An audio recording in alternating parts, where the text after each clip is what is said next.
Woke up in the morning, check the charts like it's a habit. Bitcoin hitting numbers got me feeling like a magnet. Ethereum's on fire, gas fees through the roof. DeFi got me yielded, I'm stacking up the proof. Crypto bulls, we rising up, never gonna fall. Crypto bulls, stacking up, answering the call. Hello everyone, welcome to crypto bulls. मैं हूँ ऋषि Srivastava and हमेशा की तरह हम आज भी देखेंगे कि क्रिप्टो वर्ल्ड में क्या लेटेस्ट न्यू डेवलपमेंट्स आए हुए हैं पिछले कुछ दिनों के अंदर। हमेशा हम पहले इक्विटी मार्केट देखते हैं, तो चलिए उसी से शुरू करते हैं। इक्विटी मार्केट अगर मैं बात करूँ अमेरिकन मार्केट की, तो जो तीनों के तीनों बिगेस्ट इंडाइसेस है, डाउ जोन्स, S&P, नैस्डैक, वो तीनों फ्लैट ही है ऑलमोस्ट, थोड़ा बहुत मार्जिनली इन ग्रीन है। अदरवाइज़ जो मेजॉरिटी ऑफ द इंडाइसेस है ग्लोबली वो काफ़ी मिक्स्ड प्राइस एक्शन है सारों में। कुछ इंडाइसेस जो है थोड़ा बहुत कुछ पॉइंट्स इन ग्रीन, थोड़े तो ऑन द अदर हैंड कुछ इंडाइसेस है वो कुछ पॉइंट्स रेड में क्लोज हुए हैं। मिक्स्ड सा सेंटिमेंट है अक्रॉस द ग्लोब, तो ऐसा कोई मेजर प्राइस एक्शन आज हमको देखने को नहीं मिल रहा है। आ जाते हैं अब क्रिप्टो मार्केट पे। तो क्रिप्टो मार्केट में क्या हो रहा है? क्रिप्टो मार्केट का जो ओवरऑल मार्केट कैप है वो आज ऑलमोस्ट 1.8% डाउन है। 1.8% डाउन है, तो 2.57 जो है अभी ओवरऑल क्रिप्टो मार्केट का जो है क्रिप्टो मार्केट कैप है। BTC ने दिन 27 अप्रैल जो आज का जो डे था उसके शुरुआत में रात के 12 या 1 बजे के आसपास जो है BTC ने 79,000 के ऊपर के जो लेवल्स है 79,500 आई गेस वो लेवल्स को हिट किया था, लेकिन वहाँ से अच्छा खासा कूल ऑफ हुआ है। अभी वापस से 77 के नीचे, $77,000 के नीचे जो है BTC ट्रेड कर रहा है। इथीरियम में भी आज ऑलमोस्ट 3% का प्रेशर हमको दिखने को मिल रहा है। अगर मैं देखता हूँ टॉप गेनर्स में, तो मेरे को पजी पेंगुइन्स आज ऑलमोस्ट 10% ऊपर है। उसका रीज़न ये है कि पजी पेंगुइन्स का आज ही टोकन अनलॉक हुए, कुछ टोकन्स जो है वो अनलॉक हुए थे, इस वजह से पजी पेंगुइन्स में आज 10% का जो है जंप दिख रहा है। अदरवाइज़ जो ओवरऑल मार्केट है वो कंसोलिडेट ही कर रहा है, फ्लैट ही है प्राइसेस।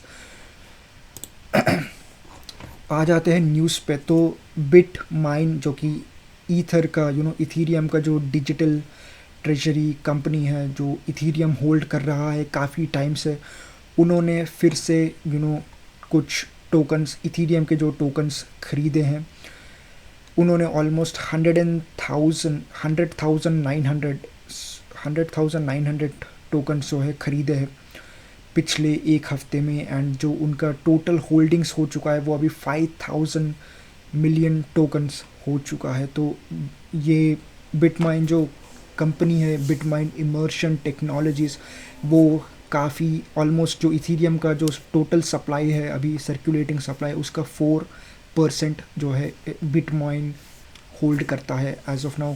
एंड उन्होंने जो ये 100,000 टोकन्स जो खरीदे थे वो समवेयर अराउंड $2,300 पर टोकन के प्राइस पे खरीदे थे।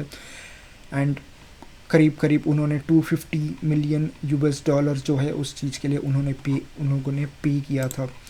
तो आप देख सकते हैं कि बड़े बड़े जो इंस्टीट्यूशंस है, कंपनीज है, वो कंटिन्यूसली टाइम टू टाइम जो है इथीरियम या BTC के जो है टोकन्स खरीद रहे हैं। जैसे मैंने बताया BTC ने ऑलमोस्ट 80,000 का जो है लेवल टच करने वाला था, लेकिन वहाँ से थोड़ा बहुत कूल ऑफ हुआ, वहाँ से वो वापस उसने रिट्रेसमेंट ली। तो उसका क्या रीज़न है? उसका reason, one of the major reason is the macro economic factors. जो US एंड ईरान के बीच में जो टेंशन्स है वो अभी तक नहीं सॉर्ट आउट हुए हैं। वो अभी तक डील के बारे में अभी भी कोई ऐसा कंफर्मेशन नहीं आया कि अगला डील या फिर अगला डिस्कशन कब होने वाला है, कब दोनों पार्टीज़ फिर से मिलने वाली हैं। इसका कोई कंफर्मेशन नहीं है। ना ही कोई एक डेट हमारे उनके माइंड में है, ना ही कोई डेट के बारे में उन लोगों ने बताया भी है। हुआ ये था कि लास्ट वीक हमको पता है ट्रम्प के जो यूएस के जो वाइस प्रेसिडेंट है जेडी वैंस, वो इस्लामाबाद जाने वाले थे यूएस के डेलीगेशंस को लेके, ताकि वो ईरान के डेलीगेशन से मिल सकें एंड वापस से जो पहला डिस्कशंस हुआ था, ये सेकंड डिस्कशन होने वाला था। लेकिन वैसा हुआ नहीं, क्योंकि पहले डिस्कशन में जो सीज़ फायर डील हुआ था उसके कुछ ही घंटों के अंदर ही जो है यूएस ने सीज़ फायर ब्रेक कर दिया था, जिसके वजह से अब जो ईरान है वो यूएस को ट्रस्ट नहीं करता है। पहला चीज़ तो वो है। दूसरा चीज़ ये है कि ईरान के अंदर ही इंटरनल कॉन्फ्लिक्ट्स चल रहे हैं। एक तरफ कुछ पॉलिटिकल लीडर्स है जो कि कह रहे हैं कि हमको एक सीज़ फायर कर लेना चाहिए, एंड वहीं पे स्पेशली जो आईआरजीसी है, ईरानियन रिपब्लिक गार्ड, उनका ये मानना है कि नहीं, हमको पीस डील या फिर सीज़ फायर नहीं करना चाहिए हमको, स्पेशली क्योंकि जो यूएस ने ये कंडीशंस रखे हैं कि ईरान जो है अपने न्यूक्लियर वेपन्स या फिर न्यूक्लियर जो भी डेवलपमेंट्स है उसको कम्प्लीटली रोक दे, एंड यूएस को जो भी उनके पास जो न्यूक्लियर स्टॉक पड़ा है पाइल, वो यूएस को हैंड ओवर कर दे। लेकिन ईरान अगेन, वो अगर ईरान वैसा कर देता है तो ये पूरा जो मिडिल ईस्ट है वो इसराइल के फेवर में हो सकता है, क्योंकि Israel will be the next biggest powerful country in middle east. क्योंकि आप जानते ही हैं ईरान ही एक ऐसा कंट्री है, इकलौता कंट्री है मिडिल ईस्ट में जो इसराइल को टक्कर देने की क्षमता रखता है। एंड अगर ईरान के पास भी वो वेपन्स वो आर्टिलरी नहीं रहेगा तो आई डोंट थिंक वो इसराइल अब उस ईरान से थोड़ा भी डरेगा, एंड इसराइल उन पर अटैक भी कर सकता है। तो वो सेकंड सेशन होने वाला था जहाँ पे यूएस एंड ईरान के डेलीगेशंस मिलने वाले थे। यूएस के तरफ से ये न्यूज़ आया था, ईरान ने नहीं, ईरान ने तो कम्प्लीटली डिनाई कर दिया कि उन्होंने ये कहा था कि जब तक यूएस अपने जो नेवी शिप्स है वो नहीं हटाता है, एंड टॉक्स में से जो डिस्कशंस है उसमें से न्यूक्लियर टॉक्स को न्यूक्लियर के बारे में हम नहीं बात करेंगे, तब तक ईरान पाकिस्तान नहीं आएगा यूएस से बात करने के लिए। एंड इसीलिए जो है जेडी वैंस ने भी अपने जो प्लान था वो कैंसिल किया, एंड अभी जो है वो डेलीगेशंस के बीच में मीटिंग हुआ नहीं है, दो पार्टीज़ के बीच में मीटिंग हुआ नहीं है। एंड इसी चीज़ का जो अनसर्टिनिटी है वो डे बाय डे माउंट होते जा रहा है, एंड पता नहीं आने वाले कुछ टाइम में क्या होगा। ऑयल के प्राइसेस भी डे बाय डे बढ़ रहे हैं। ऑयल के प्राइस आज 27 अप्रैल को ऑलमोस्ट $107 अ बैरल टच किया था, लेकिन वापस अभी थोड़ा कूल ऑफ हुआ है। $102 अ बैरल पे जो है ऑयल, ब्रेंट क्रूड ऑयल जो है ट्रेड कर रहा था। लेकिन ये जो जितना लंबा ये वॉर खींचेगा, जो ग्लोबल इन्फ्लेशन का जो फियर है वो उतना ही बढ़ेगा, क्योंकि न्यूज़ तो यही निकल के आ रही है कि स्ट्रेट ऑफ हॉर्मुज़ वापस से बंद हो चुका है, वहाँ से शिप्स नहीं जा रही हैं, एंड चाहे वो यूएस ब्लॉकेड लगा के रखे या ईरान, जब तक स्ट्रेट ऑफ हॉर्मुज़ खुलता नहीं है, वापस से ऑपरेशंस में नहीं आता है, तब तक आई डोंट थिंक ऑयल के प्राइसेस कूल ऑफ होंगे। एंड ऑयल के प्राइसेस अगर कूल ऑफ नहीं होंगे तो इन्फ्लेशन का जो डर है वो कंटिन्यूसली रहेगा ही। लास्ट टाइम मैंने आपको बताया था कि केल्प डाओ का जो एक्सप्लॉइट हुआ था, केल्प डाओ को जो हैक किया गया था, उसके बारे में मैंने आपको लास्ट न्यूज़ में बताया था। मैं आपको फिर से एक बार छोटा सा समरी दे देता हूँ। तो केल्प डाओ एक सिस्टम है, एक प्रोटोकॉल है जो कि लेयर 0 यूज़ करता है। लेयर 0 एक क्रॉस प्लेटफॉर्म प्रोटोकॉल है, जहाँ पे आप एक ब्लॉकचेन से दूसरे ब्लॉकचेन में ट्रांजैक्शंस कर सकते हैं यूजिंग लेयर 0। इंटरऑपरेटिबिलिटी जो प्रोवाइड करता है लेयर 0, एंड उसी आपको पता ही है स्टेक। तो केल्प डाओ बेसिकली एक रीस्टेकिंग प्रोटोकॉल है जहाँ पे आप इथीरियम रीस्टेक कर सकते हैं। जो रीस्टेकिंग वही होता है जहाँ पे पहली बार तो आप इथीरियम टोकन्स खरीदते हैं, उसको स्टेक करते हैं, उसके बदले में आपको जो टोकन्स मिलते हैं उसको आप वापस से रीस्टेक कर सकते हैं, तो वो रीस्टेकिंग होता है। एंड केल्पडाउर एक रीस्टेकिंग प्रोटोकॉल है, तो वहाँ पे जो टोकन्स है वो स्टेक किए जाते हैं, उसके बदले में आपको RS ETH टोकन मिलता है। एंड वो RS ETH टोकन आप जाके किसी डीफाई प्रोटोकॉल पे आप अगेन उसको स्टेक कर सकते हैं, आप उसको लेंड कर सकते हैं, एंड उससे आप थोड़ा बहुत पैसे कमा सकते, एक्स्ट्रा यील्ड कमा सकते हैं। तो हुआ ये था कि जो हैकर था उसने लेयर 0 के कुछ वल्नरेबिलिटीज़ को एक्सप्लॉइट किया, एंड जो है बिना कोई कोलैटरल रखे हुए उसने इथीरियम टोकन्स को जो है बिना कोई कोलैटरल रखे हुए कुछ 200 मिलियन के जो है या 300 मिलियन के जो है RS ETH टोकन्स जो है जनरेट कर दिए थे। जनरली होना ऐसा चाहिए कि अगर आप किसी कहीं पे भी आप ट्रांजैक्शन कर रहे हो तो आपको अगर स्टेक टोकन है तो आप एक अपना कोलैटरल रखोगे, उसके बदले में आपको टोकन मिलेगा। लेकिन हैकर ने लेयर 0 का इस्तेमाल करके उसने क्या किया था, जो 200 या 300 मिलियन जो US डॉलर्स के जो है RS ETH टोकन जो है जनरेट कर दिए थे, एंड उसके बदले में कोई कोलैटरल नहीं रखा था। बेसिकली उसने जो है ब्लॉकचेन को जो है ट्रिक किया था ऐसा करने पे।